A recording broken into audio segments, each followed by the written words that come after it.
Section 1. You will hear a man phoning to inquire about hotel information. First, you have some time to look at questions 1 to 4.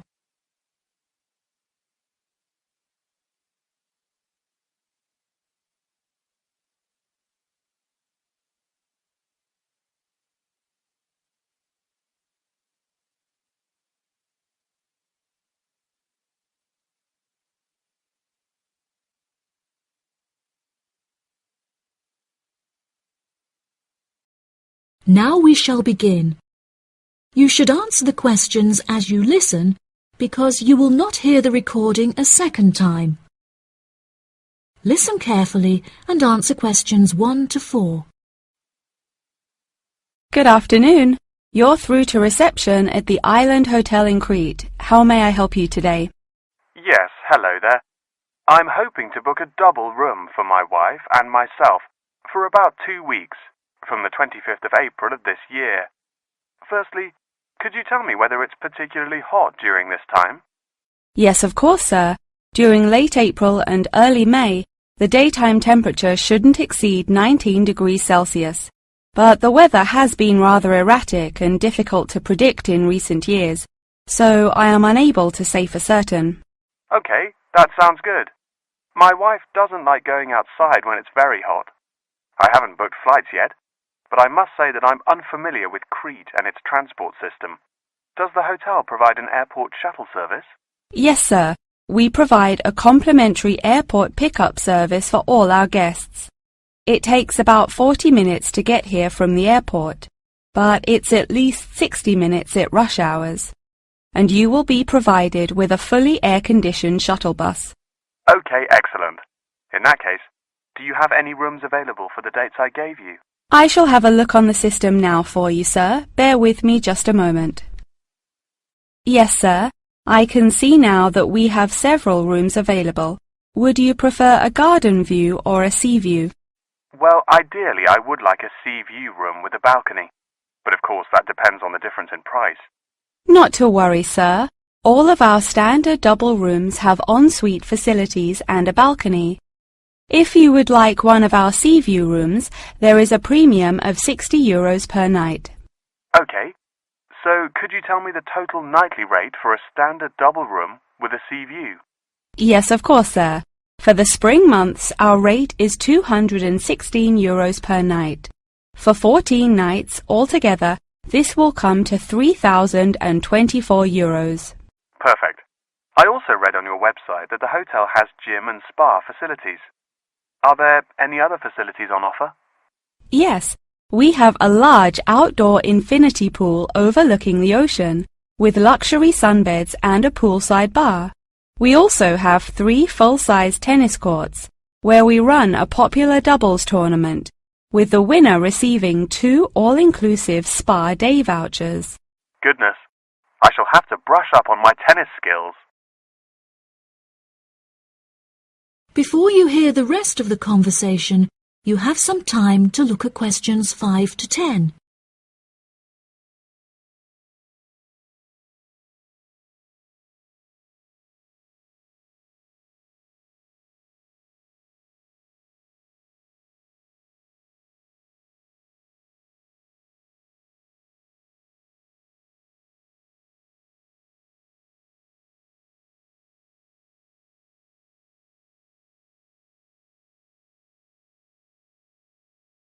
Now listen and answer questions 5 to 10.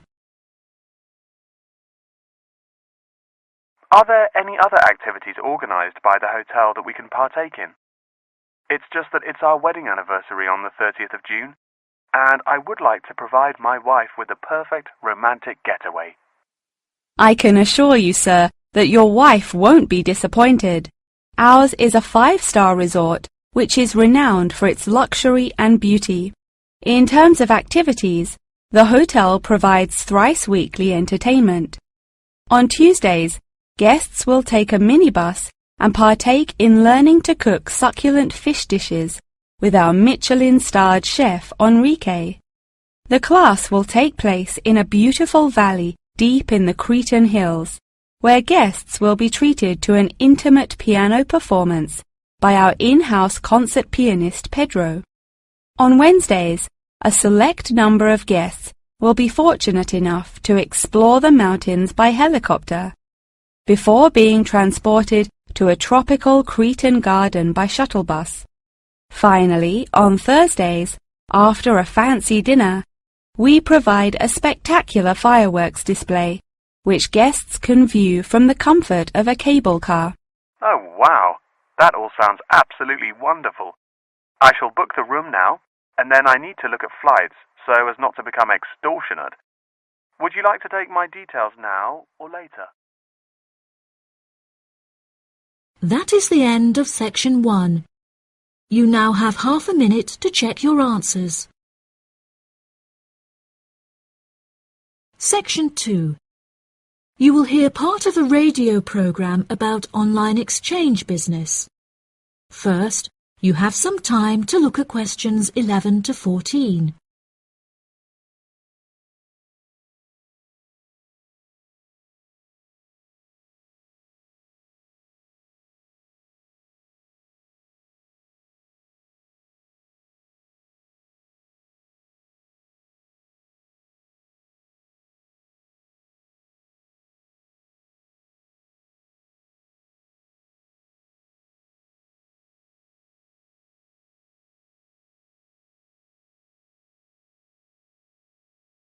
Now listen carefully and answer questions 11 to 14.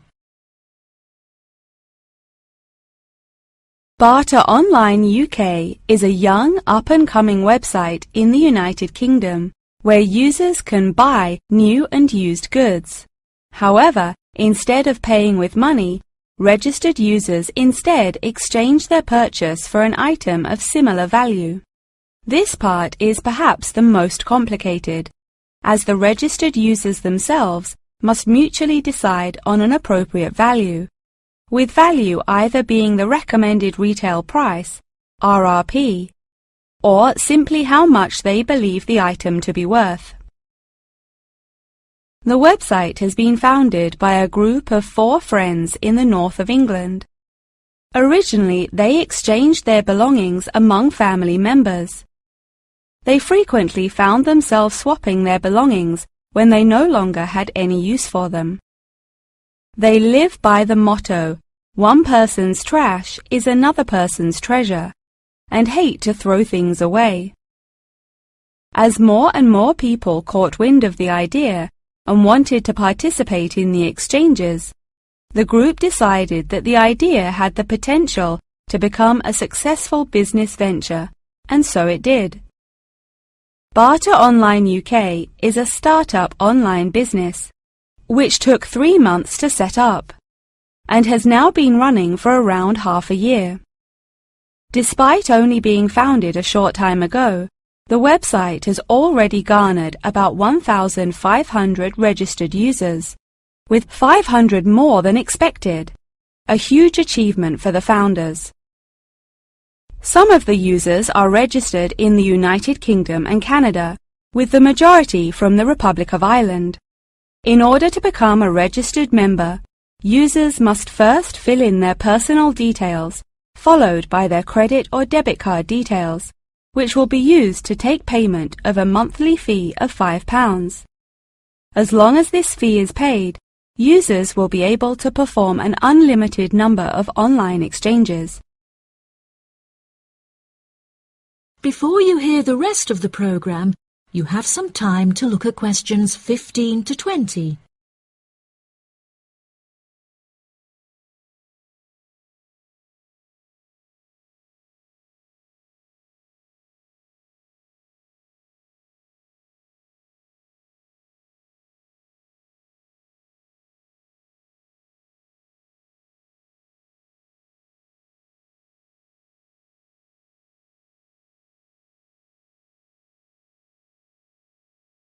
Now listen and answer questions 15 to 20.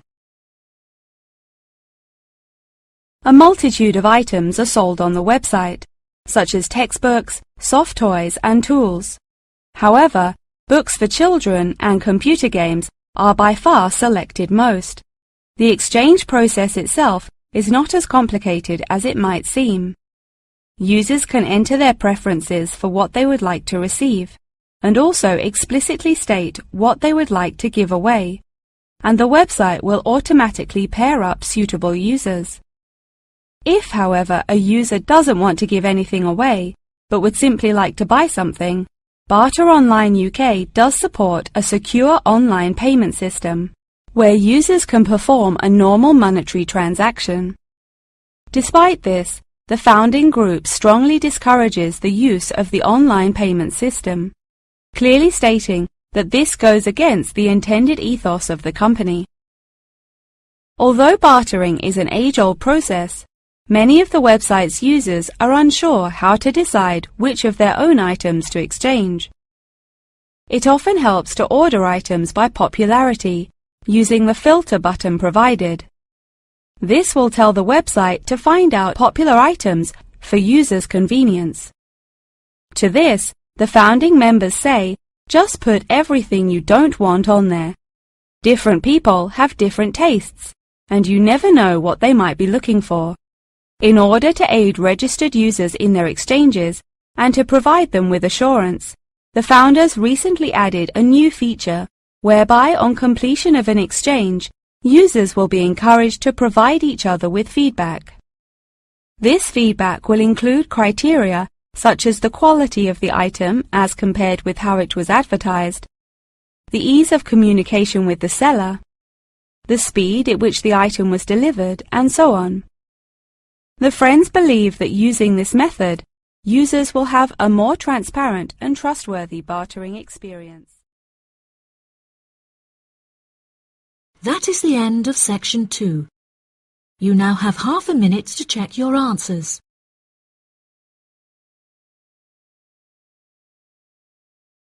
Section 3. You will hear Tom and Annie, two students, talking with their professor about the assignment. First, you have some time to look at questions 21 to 26.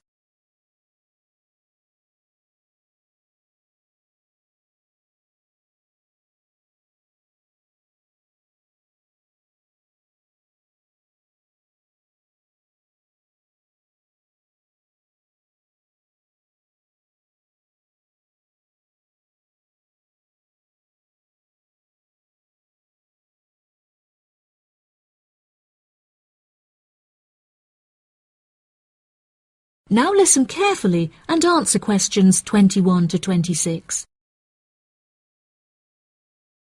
Professor Tomlinson, may Annie and I please quickly ask you a few questions about the reflective journal assignment? It's just that we're a bit confused as to what you want us to include and discuss. Yes, of course. What are you having trouble with? Well, everything really. To start with, what should be included first in the reflective journal? Perhaps suggestions from others? No. Firstly, you should include the study goals you set yourself at the beginning of the module. This section should have been discussed in some detail towards the beginning of the course by Professor May. You should be able to find her suggestions on the slides she has provided the class online. OK, thank you, Professor. Could I also trouble you to take a brief look at my bibliography and footnotes? I feel like they're missing something. Most of our friends' bibliographies are longer. Well, looking at this, Annie, I can see that you have used a wide range of resources, which shows that you have made effective use of communication technology. As far as I can tell, you need not make any changes to this, although you might want to double-check that your referencing complies with the Harvard Referencing Style regulations.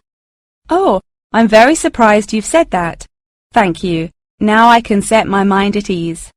Tom, you said you wanted to ask the professor about the achievements section. Ah, yes, Professor. In the assignment guidelines, we're asked to introduce and elaborate on our biggest achievement in the past, saying which skills we learned in the process and how these skills can be transferred to various different future careers. The only problem is that I don't know what my greatest achievement actually is. I've only ever worked as a waiter in a hotel restaurant during the summer holidays from university. If you worked as a waiter in a hotel restaurant, You're bound to have worked with other waiters as part of a team. Would you say that during your time as a waiter, you developed any leadership skills? Yes, well, I suppose I was asked to become the team leader of the food and beverage department, but that's hardly an achievement. You might not think so, but if you write that you were offered the position of the team leader, it shows a lot more about your character. For example, that you're charismatic and work well in a high-pressure situation. I never would have thought to write that down. Thank you. I guess I should start listening to others more often. Annie, do you have any more questions, or are you ready to go back to the library? Yeah, I think I've got everything I need. Thank you very much, Professor Tomlinson. That was really helpful. I'm actually starting to look forward to writing this now, and it should be a really useful exercise to prepare us for writing CVs and applying for jobs. It's shocking how bad I am at identifying my strengths and weaknesses. Professor Tomlinson has shown me that I definitely need to start displaying some self-awareness. Yeah, Tom, you really do. You're always so modest. Modesty is great until it comes to applying for jobs.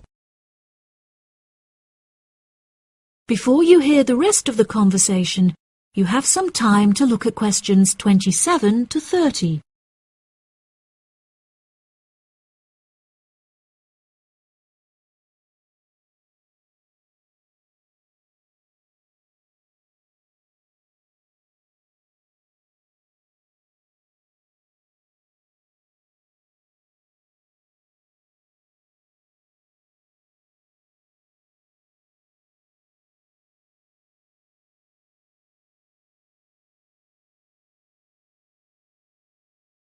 Now listen and answer questions 27 to 30.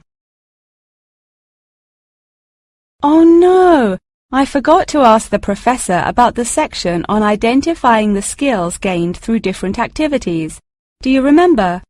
When it asks you, for example, whether writing an essay develops your study skills or your independent learning and so on. Oh goodness, we really should have asked him that. I've been having trouble with it too. It just seems like such a pointless task. What do you reckon the answers are? I think writing an essay might be a way of identifying and resolving a problem, because you have to state the problem in the introduction and then solve it. I'm not so sure about taking exams. I thought they were supposed to develop lots of different skill sets. If I really had to choose, I'd say that taking exams enables you to become more confident in yourself. Do you agree? Maybe. I really don't know either. What do you think about the last two? Making class notes and presentation notes? Oh, it's so difficult. I think making class notes has to be a way of becoming a more independent learner, because you yourself decide what the important information is and learn it. That reminds me, I find taking presentation notes is a disaster. The professors speak much too quickly, and I write much too slowly. That is the end of section 3. You now have half a minute to check your answers. Section 4. You will hear a talk on the research of the behaviour of chimpanzees. First, you have some time to look at questions 31 to 40.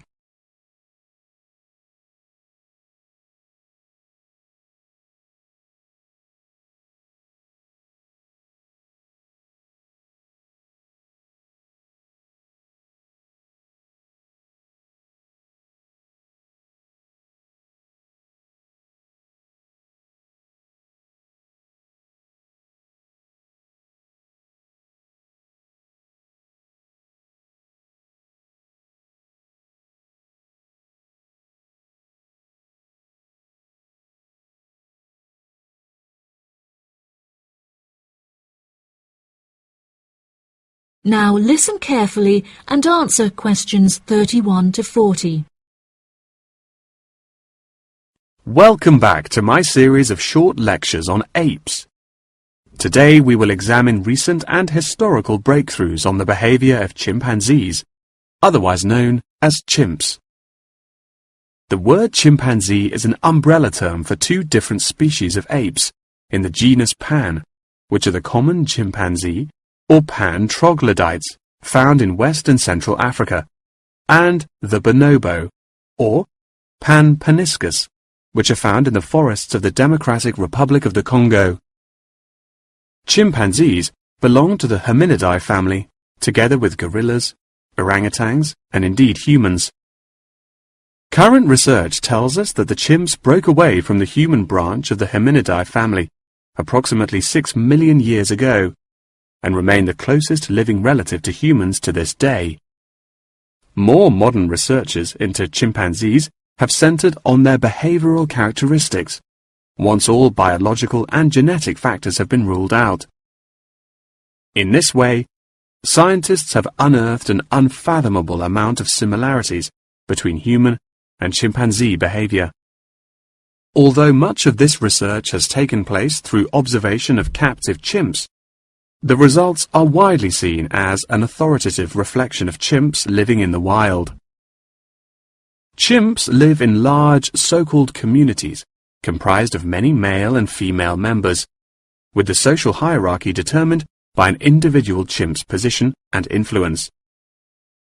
Through such research, scientists have found that chimps learn and adapt through observation of others' behavior. Once in power, the alpha male is often seen to alter its body language in order to retain power.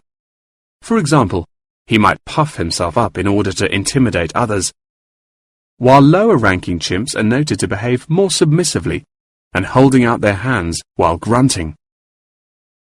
Female chimpanzees also have a distinct social hierarchy, with high social standing inherited by children. It is not unheard of for dominant females within a community to unite and overthrow the alpha male, backing another in his place. James Diamond, in his book The Third Chimpanzee, suggests that chimps should now be reclassified in the genus Homo instead of Pan, and there are many arguments still in favor of this. Male common chimpanzees are, on average, 1.7 meters in height, weighing 70 kilograms, with their female counterparts being somewhat smaller. By comparison, the bonobo is slightly shorter and lighter, but with longer arms and legs. However, both species walk on all fours and climb trees with great ease. Jane Goodall made a groundbreaking discovery in 1960 when she observed the use of tools among chimpanzees, including digging for termites with large sticks. A recent study claimed to reveal that common chimpanzees in Senegal have been using spears sharpened with their teeth to hunt. However, these reports remain unsubstantiated. Researchers have witnessed such tools, namely rocks, being used by chimps to open coconut shells, and indeed crushing nuts with stone hammers.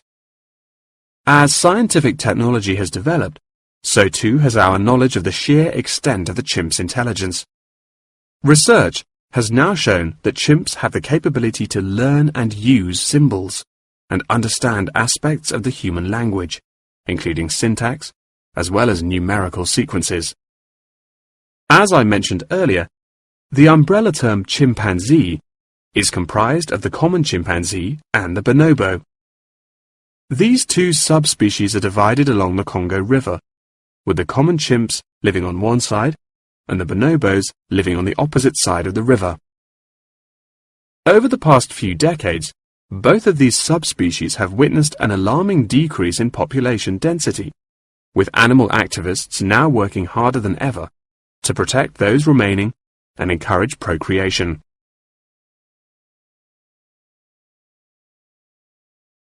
In addition, next week's episode will focus more closely on how chimpanzees in captivity are able to learn things through imitating the behavior of humans, as well as how chimpanzees' behaviors have developed over many generations.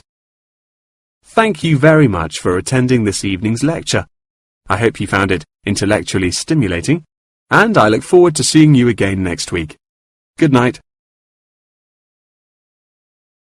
That is the end of section 4. You now have half a minute to check your answers.